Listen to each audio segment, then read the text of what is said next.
We were very cautious, but anxious as well at the same time. So there was a lot of confusion within the community.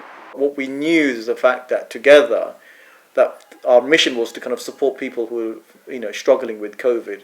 It's just snowballed into a huge effort of over 600 people at one point. People find ways to manage day to day, and then COVID just turned those things they would do upside down, and it was like their lifeline was a bit gone. Yeah, and I think what the lessons learned from that is that we do need to create a community where elderly people who are living alone are connected with the community, and there is some kind of a neighborhood watch that we're looking after them. I heard some people were using their broken phone. I know one of my friends has a really bad broken phone, and they had to use that, and it wasn't really best. They couldn't publish most of the works. Some people had power outages at home, so they couldn't do any work. Not everyone is as privileged or has the right to, I wouldn't call it a luxury, but it is a necessity.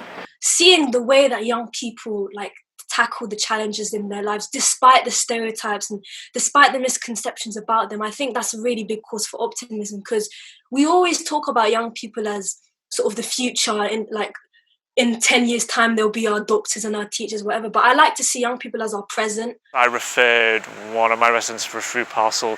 Within 2 hours it was at his door, so yeah, you can't argue with that. Set up systems, processes to ensure that disabled people are part of the recovery planning. Plain and simple. It's really important for youngsters that are coming out of deprived backgrounds to get the opportunity to have the same access of machinery and tech as different as people from affluent backgrounds. The reason being is it levels the playing field, and it brings this whole new creativity and new ideas that were rough from the streets, and it brings them into a tech world that is a bit, that's just a bit bland. It kind of brings extra, and it also supports them. It supports their parents. Obviously their parents can't afford this type of tech. I do think, yes, that it possibly should be a right for at least young people during their education to have a device, to be able to have the equal access to opportunity as each other. I've been fortunate enough to know about the opportunities going around just because of youth centres or organisations around Somers Town, but I just don't think everyone gets that same opportunity. First of all, I know that Extinction Rebellion protests have been going on all across London, and so that has actually been happening during this whole situation, and I think it is possible to focus on more than one thing at a time. But what is the most pressing issue right now is honestly the youth, and making sure that they have everything that they need to not be massively disadvantaged or even further disadvantaged. I think the 2025 vision for Camden is equality, raising aspirations. That vision,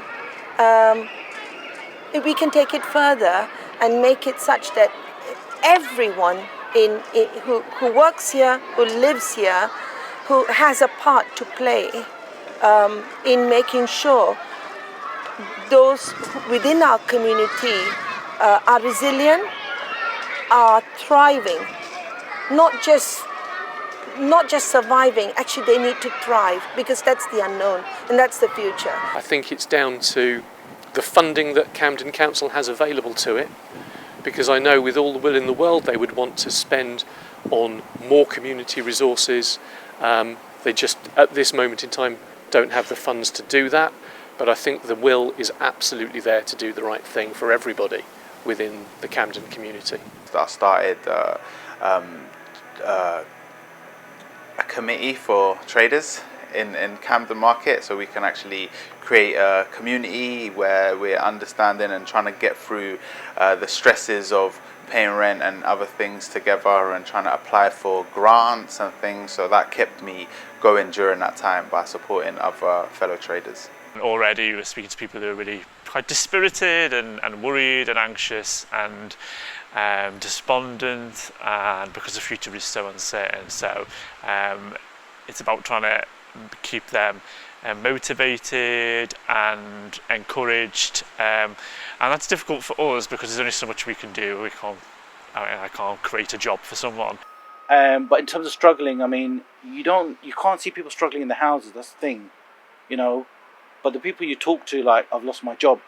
I used to be a cabbie, or I used to work in a restaurant, and you're afraid to ask those questions, like, how are you eating now?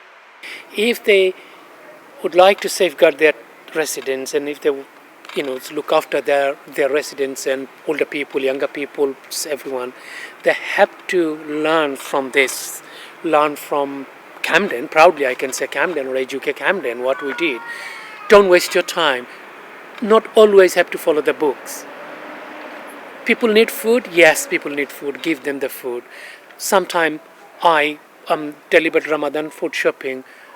Some people, came up 2, twice, 3 times. Yeah, they need it. I can give you an example. Someone in homeless, single mother, lives in Walthamstow with 3 kids. And somebody referred to me this person, and someone said, oh, she's in Walthamstow. I said, don't worry, Walthamstow is not out of the planet. You lose a lot, even from an online communication. But I really do think there needs to be really meaningful, non-tokenistic opportunities for local people who have the solutions. The extent to which disabled people are being impacted, almost 2/3 of disabled people are among the deaths since, I think it's from March to July.